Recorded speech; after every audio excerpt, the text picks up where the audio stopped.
It's Red Eye Radio. Gary McNamara and Eric Harley talk about everything from politics to social issues and news of the day. Whether you're up late or you're just starting your day, welcome to the show. From the Uniden America Studios, this is Red Eye Radio. All across the USA and around the world, we are Red Eye Radio. He is Eric Harley, and I'm Gary McNamara. Welcome and good morning. Good morning. Reading this headline here, Hamas accepts a ceasefire proposal that wasn't offered. Yeah. According to Hamas, we accept a proposal. Yeah, and they were talking about the Israel and Egypt agreed to last week. Then Egypt said, okay, we'll go for this. And then Hamas said, okay, we accept that ceasefire proposal, except the things they had in there was not in the original deal to begin with. Right. And it was like, okay, so they just inserted, they said, we agree to a ceasefire with rules that we have created that nobody else has agreed to. Right. We agreed to what we agreed to. Right. It's just like, and so now they did, they said you had many people of Gaza come out that were celebrating, probably was used as more of a propaganda tool. Yeah. Right there. But the other news is Israeli Defense Forces confirmed this morning that it has gained operational control of the Gazan side of the Rafah Crossing.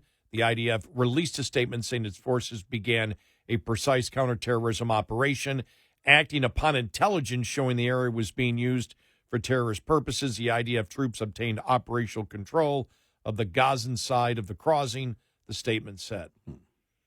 Intelligence gathering by the IDF and Israeli Security Authority prompted the operation aimed at killing Hamas terrorists and dismantling the Hamas terrorist infrastructure within specific areas of eastern Rafah. So, I see if I can find it very quickly here. I just wasn't thinking about it when we were doing the story here, but the Wall Street Journal lead editorial today, one of the lead editorials, they had a number of lead editorials today, which was precisely on this issue.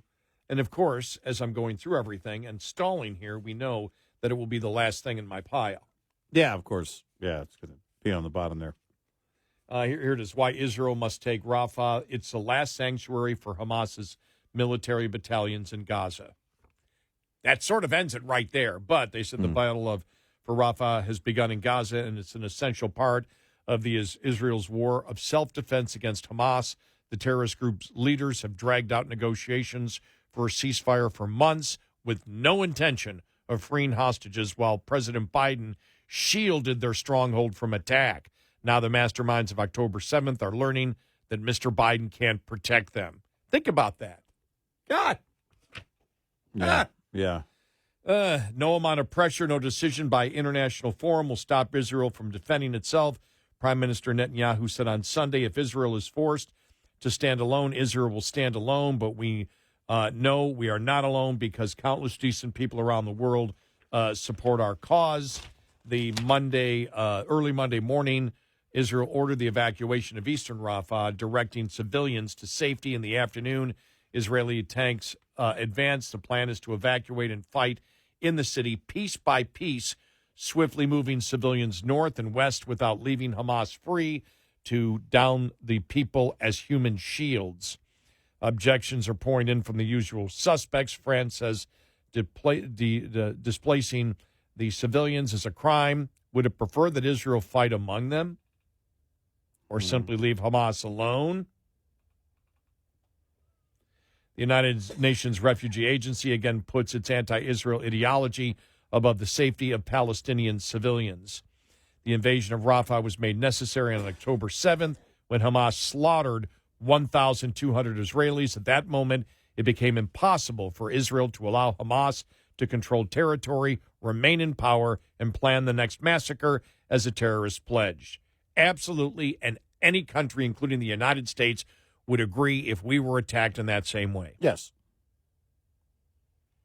Mr. Biden's decision to set himself against any move on Rafah is hard to understand, since there is no other way Israel could achieve its objectives. That's why we have no problem calling this administration and the president pro-terrorist, pro-Hamas. Oh, yeah. There was no other way to get the military objective done. Nope. It put the president on the side of Israeli defeat and Hamas victory. He now has a chance to reset and support Israel so it can finish its Hamas campaign as quickly as possible. As a senior Israeli official pointed out, the administration never supports anything we do until we do it. In October, the White House privately opposed any ground invasion of Gaza. Think about this. This is where we said they were this administration, this White House, this president was pro-terrorist and pro-Hamas from day one. Yep. But he couldn't beat public opinion.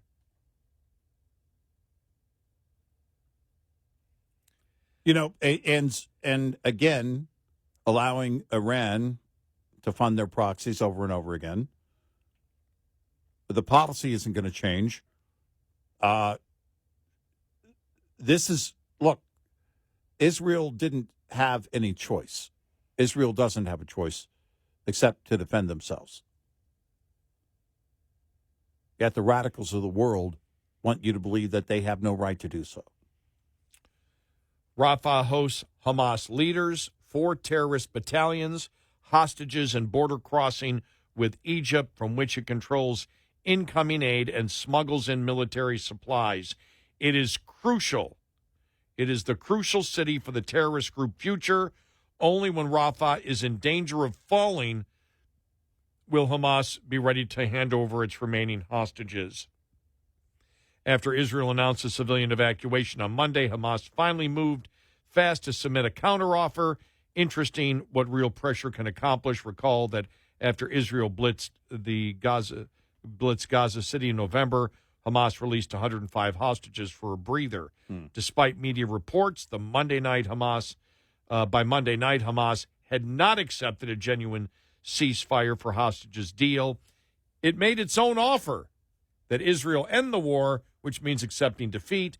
In reply, Israel's war cabinet, which includes Mr. Netanyahu's main political rival, unanimously decided to move forward in Rafah while sending negotiators to exhaust the possibility of reaching an agreement.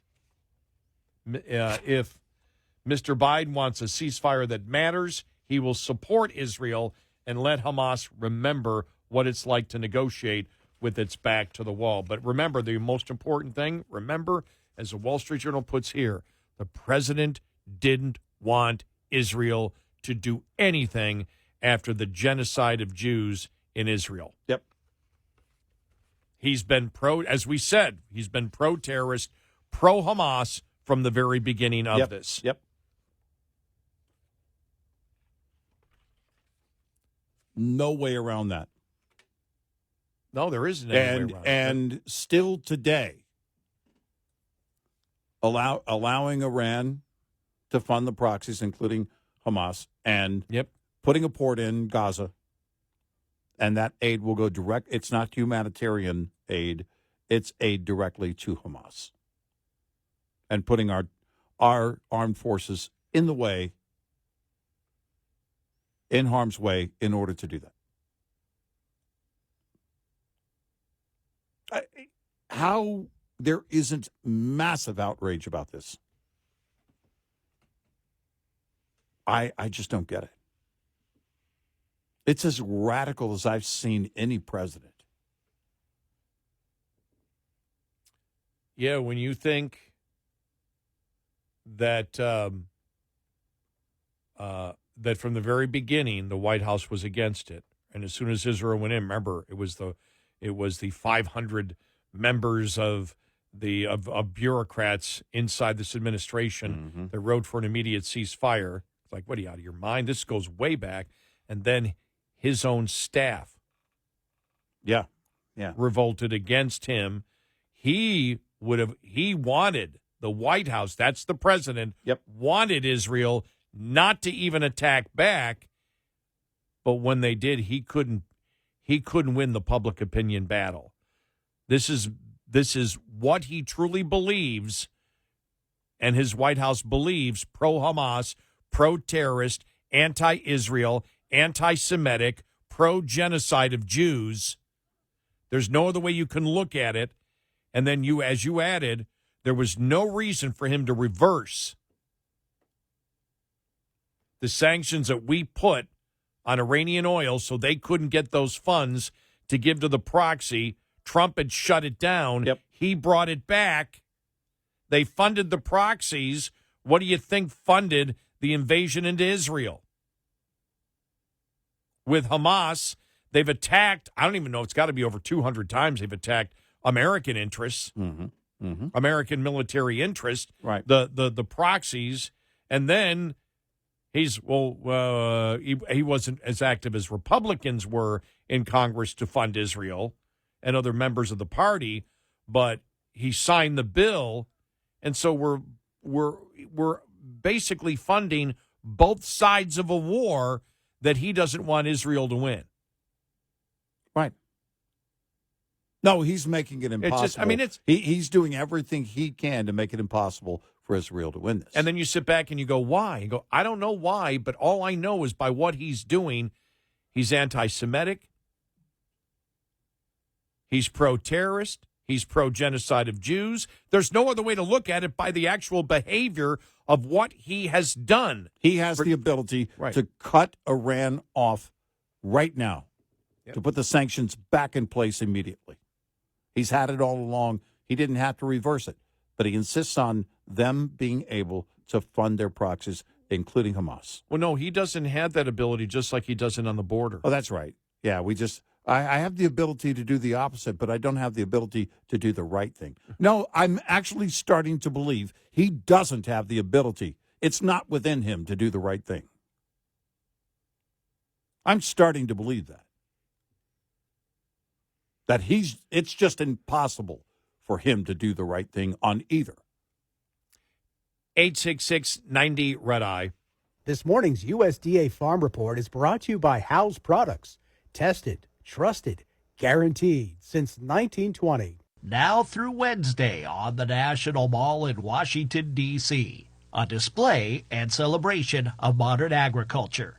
This annual event, organized by the Association of Equipment Manufacturers, kicked off Monday with remarks from Agriculture Department Deputy Secretary Xochitl Torres-Small. When I think about precision ag, I think about it as being fundamental to confronting challenges. Whether it's taking on drought that we're increasingly starting to see in fields, whether it's driving down the cost of inputs, or whether it's collecting that data and figuring out how to produce a crop that's healthier, that's more productive, and that's going to give a higher value for our farmers. Almost 50 organizations across the food and farm spectrum have displays of various technologies and discussion opportunities available during the 3-day event, with the theme of this year's celebration as the future of food and farming. I'm Rod Bain reporting for the U.S. Department of Agriculture in Washington, D.C. This report brought to you by Cenex Fuels and Lubes. Get in touch with Red Eye Radio, toll free at 866-90-RED-EYE.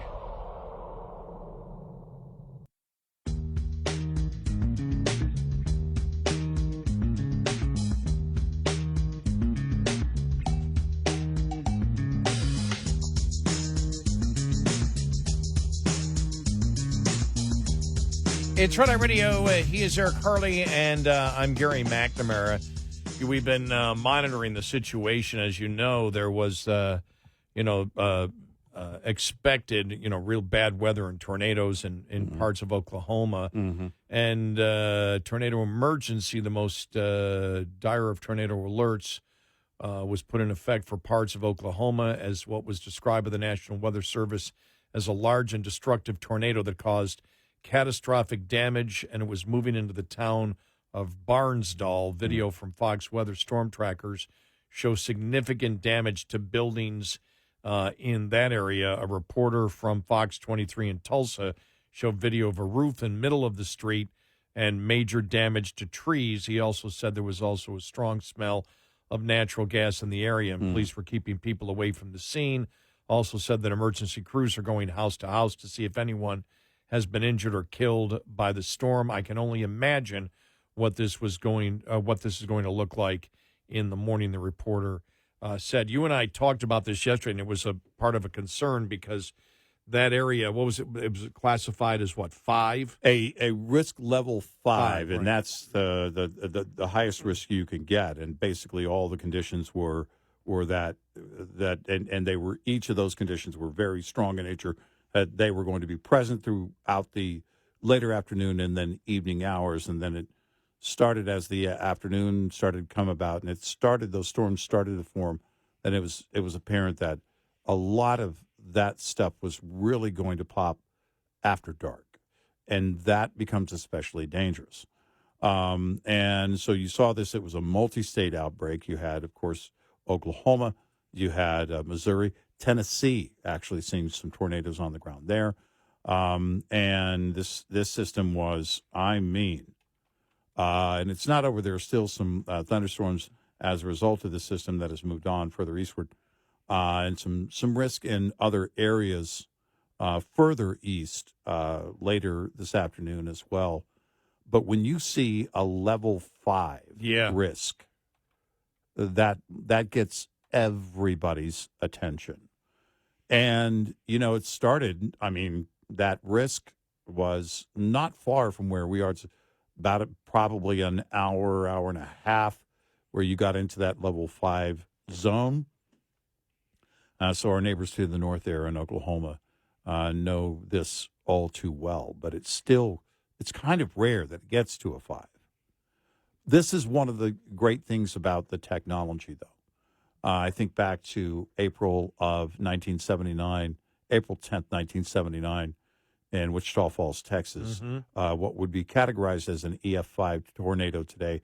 This thing was a mile wide at its base, multiple tornadoes actually coming together. One major tornado going through the southwest part of town and doing so much damage. There's still, you can see remnants occasionally if you look for them. And there are signs of damage, like places where houses weren't rebuilt. For the longest time, I haven't been over off of Southwest Parkway in Wichita Falls in a while to look in that area, but we had a colleague at one time, and she was just a child when that happened. I was just 13 years old, and it was one of those situations. My aunt actually was in a car with all my cousins, and the car was picked up 6 times and set down by the tornado. And it's, when you think about this catastrophic type of potential, and I think to myself, in 1979, in April, on that day, if they had forecasts for, severe storms, but today there's so much technology, ways to communicate, but also the technology that goes into to the prediction models of these types of situations and what's going to possibly form, these supercells that pop up, and that saves lives. I was just on YouTube over the weekend. We had a very rainy, was it Saturday? Yeah. And I was on YouTube, some of the tornado footage from last week in Nebraska and also a couple in Texas. Oh, man. There was the best shot I've ever seen of a tornado on the ground. And this thing wound up through the sky. In fact, the storm spotter, was like, my God, I can't believe I'm here. He said, I'm going to get a little closer. I'm like, I'd be out of there. Mm-hmm. But he actually got what I view as the best I've ever seen of a tornado. It was going through, it was like, it wasn't hitting houses or anything. There was no debris, but it was like going through almost like a cornfield. Right. And you could see the spinning on the ground. It was clear on the ground. Yeah. I'd never seen that before. Yeah. And it was just the most amazing thing, terrifying at the same time. And then some of these other tornadoes and these, I don't know whether it's the better zoom on the cameras or they're actually getting this close. But some of those storm chasers, with all due respect, because you probably do a valuable service for science, especially with the video. Yeah, they do. But you're still nuts. Yeah. It takes a lot to get to that point, for sure.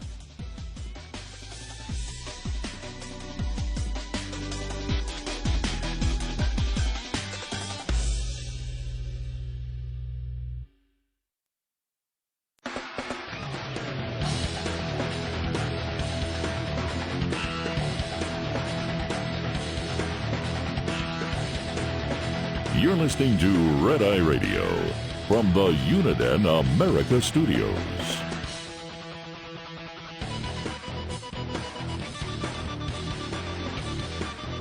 It's Red Eye Radio. He's Eric Harley, and I'm Gary McNamara. Well, just want to bring this up because you and I were talking about it, which sort of ticks me off in the media's, clickbaiting for stories. And people have seen it, that, Tom Selleck, the actor, and he's been in a number of shows, Magnum, Blue Bloods now, that, Blue Bloods is supposed to be canceled, right? Yeah, their final and 14th and final season is this fall. Right, and so he's interviewed yesterday, and I saw the interview. I saw it on YouTube. Yeah, and he was like, "Yeah," he goes, "Well, I'd like to keep, I'd like to, keep working because I've got this, this ranch that I have, 60-something acres. It's like 65 acres. 65 acres of this ranch that I got that he bought right after, Magnum PI. Yeah. And it's like, and she goes, "You mean," she goes, you could lose the ranch if this doesn't continue? He goes, "Well, it's a lot of cost and everything else. I took it as tongue-in-cheek. Yeah.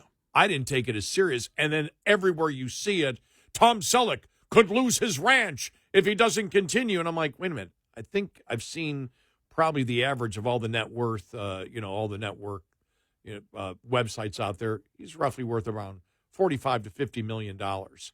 He's got property taxes and things like that to pay. He's had to pay it off because he's had it for over, 35 years. So it's the taxes on it. Was he serious or was he tongue-in-cheek? I took it as tongue-in-cheek. None in the media, not one story have I seen said he might have been a little tongue-in-cheek on that one. It's Tom Selleck could lose his ranch. Yeah.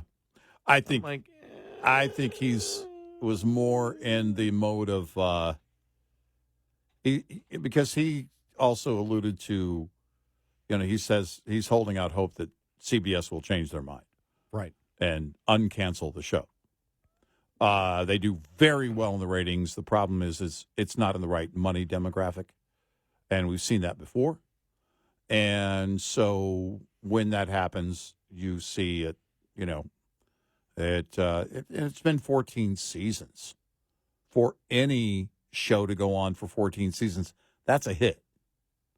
And maybe it goes somewhere else, a cable or streamer or something else. But I think you look at it as, 65 acres in California, taxes and maintenance on that. It's going to be pretty expensive. Keep in mind, he's a conservative, and he's looking at it going, ugh, yeah, but do I really want to? If I'm in retirement mode, do I cut back? Do I downsize a little bit? Right. Which we all would consider, regardless of how much land we own. That's what we own. I mean, my wife and I are already talking about it, and I have no plans of retiring anytime soon. But, as long as I don't retire. Right, exactly. So, the whole idea of this whole clickbaiting thing has been going on for far too long. Yeah, that's how I took it, that I'm not going to have this cash flow when it takes care of my property taxes so I don't have to eat into my savings. Well, they do this, and I guess because they have nothing else, they find the drama in something, and then they know we'll get the clicks. And it's stories like this. Let's take it and run with it. Okay. Calm down. He did say, they lost a lot of the avocado orchard that he had. It's coming back, but drought takes its toll, and then the rain is bringing some of that back, he said. But, it's I don't know if they consider it to be a commercial working venture or not. I don't know. I didn't get that from the interview. But certainly you would consider he's 79. You think Tom Selleck, and it's like, he looks pretty good. And you realize Magnum PI. Oh my gosh, that was generations ago. And he's been on how many hit shows? And he was on Friends for a while. Friends. Yeah. So he's been around for a while. He's worked a lot. So at 79, I would probably be considering whether or not I want to keep and maintain a 65-acre ranch in California. I question buying that kind of land in California to begin with, although it's probably going to turn out to be a very good investment. Once he sells it, he'll get a lot more than he paid for it. Or his estate will, down the road, however long the family holds on to it. He looked old and looked like he gained weight. Mm-hmm. And I'm going by the fact that I was a huge fan of the well, I guess it would be a mini series, the Jesse Stone series. Mm-hmm. I just loved him in that. The cinematography, the music, just everything. How they made him an extremely moody alcoholic who would simply have 2 drinks and still couldn't get his ex-wife out of his mind, and dealing with his psychiatrist and everything was just wonderful. And I just loved it. And so they did like 6 or 7 of them. And everybody was hoping for another one, but I think it's the same thing. It was an older audience. Yeah. Even though it was I just thought it was just a great, just a great series. But, Longmire was a show on A&E and was number 1. I like Longmire. And a great show, but same thing. All the demographics were the upper demographics, and for A&E, you've got to, if you can't bring in the advertising money, then you're not going to be able to pay for. By the way, over the years, it's a growing expense because every actor is going to come back and ask for more. Every person, every director, every writer, they all come back and ask for more. And so in the case of CBS and Blue Bloods, I'm sure it became very expensive to produce. And you're still doing very well in the ratings, but is it going to be worth it for, for the company for CBS to pay for that production, or is it a losing venture eventually? Keep in mind they're part of Paramount, and right. Paramount right now is making a lot of changes. Their Paramount Plus streamer has been a problematic for the company since day one, and I think they made some smart moves in bringing creative people like Taylor Sheridan on board. But they also, in that same move, the question is, how much is a Taylor Sheridan worth? And the reports are they paid him a bunch of money to bring on, to write and create some things that are hit shows on Paramount Plus, but you still have to do the math on, is it going to bring the subscribers to you? And when it does, how do you hold the subscribers between seasons? And the churn rate on streamers has been a big thing. And that's just one thing that Paramount is dealing with. I mean, it's a whole list of issues there, but it's why there's a changing of the guard there, and there could be a sale at some point, or a merger at some point in the future. So while not being obsessed with how good Jerry Seinfeld's Pop-Tart movie is, I was telling you this last week, and I saw it again over the weekend. There were some episodes on. I'm telling you, the writing in Law & Order Criminal Intent, when Vincent D'Onofrio was there, the writing was just absolutely some of the best writing I've ever seen on TV. Yeah. His character and how they solve the crimes and his interrogations. I know he's a wacko leftist, but the writing and combined with his acting and the scenes with the police psychiatrist are some of the best written scenes I've ever seen in that kind of, police investigative series. And it's like 22 years old. Yeah. So I'm like 2002, 2003. I never knew it existed. I mean, I knew he was on it, but I never watched it. Right. Me, it's like I catch everything in syndication years later and go, wow, this was great. Garrett was almost a quarter of a century ago. Oh, yeah. Sorry. Well, and, it's unique that you find that creative force, if you think about all of the Law and Orders and how each of them was very good, actually. Oh, they were. And then you think of the creator, and Dick Wolf is one of those minds that drives that kind of creative force. Then it becomes really the culture of that. And once those writers are there in house, and you kind of okay, this is what we're doing. And I wonder how much of that is still at play, kind of, responding to what Seinfeld said about, how movies are made, or, the fact that they're being made very differently now. I don't know, because I don't think there's this effort to find the creative mindset, to find the creative people and to put them all together in the same place at the same time. By the way, that's lightning. When that happens, it's rare and it's hard to catch it. But when you do, it becomes very creative and people love it. It goes on to, my gosh, Law and Order. Well, if DEI has affected everything in a negative way, yeah, where the message, and especially in Hollywood, has the message become more important than the quality of the writing to give a story? Now, in comedy, we know it has affected it, but has it affected it in drama, where again you needed, when you add? I watch those. The Criminal Intent. There's not a bad written show. No, there isn't one where you suspect they didn't know where to go with this, so they just ended it, and it really didn't make sense. Everything has a twist and a turn and a twist and a turn, and you're like, this is really incredible writing. And I saw, it was interesting because when I saw, all the members of Seinfeld together, they go, and I think it was Jason Alexander. They said, well, what makes a show? And he goes, the writing. Yeah. The writing's everything. Yeah. If the writing's not there, it doesn't matter how good the actors are. It's got to be good writing. If you got the great material, then you can tap into the great actors as they did there to produce something good. But you've got to have the writing.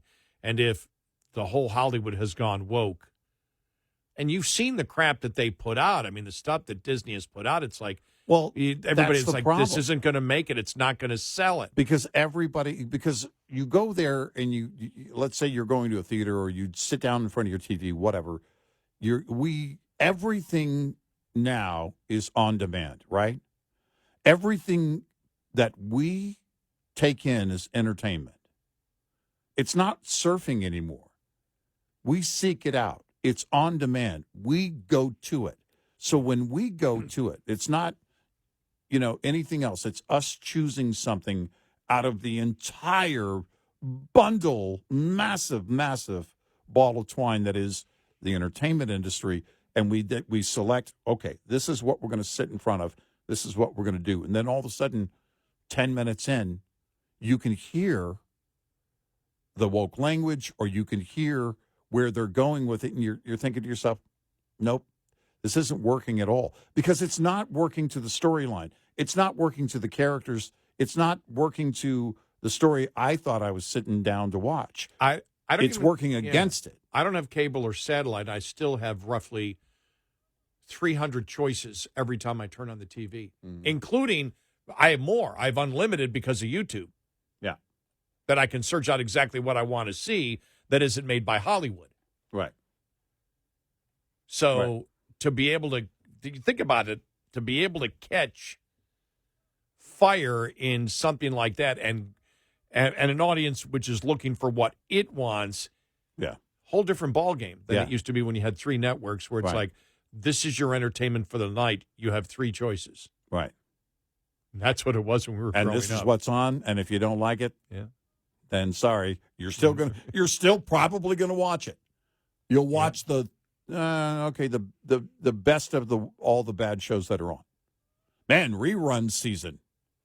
Like pulling teeth. Jeez, I got to watch the Brady Bunch the last year with Robbie Rist as Cousin Oliver. You got to be kidding me. I just watched it a few months ago. Okay, I guess I'll watch it again. 866-90-RED-EYE.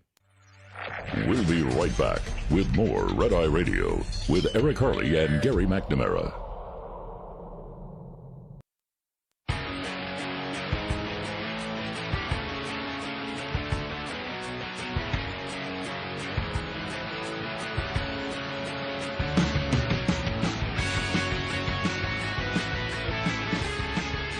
It's Showtime Radio. He's Eric Harley, and I'm Gary McNamara. Now, our favorite headline of the day, our favorite headline for Eric and I was the headline from Fox News.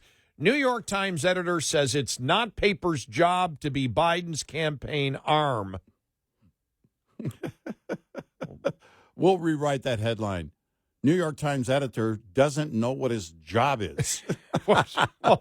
Of course, it's been your job. Yeah. And it's going to continue to be your job. Are you announcing a complete 180 at the New York Times? Is that what we're hearing? Yeah. The New York Times now wants to compete against the Washington Examiner and the Wall Street Journal editorial page. Right, yeah. Yeah, right. Mm-hmm.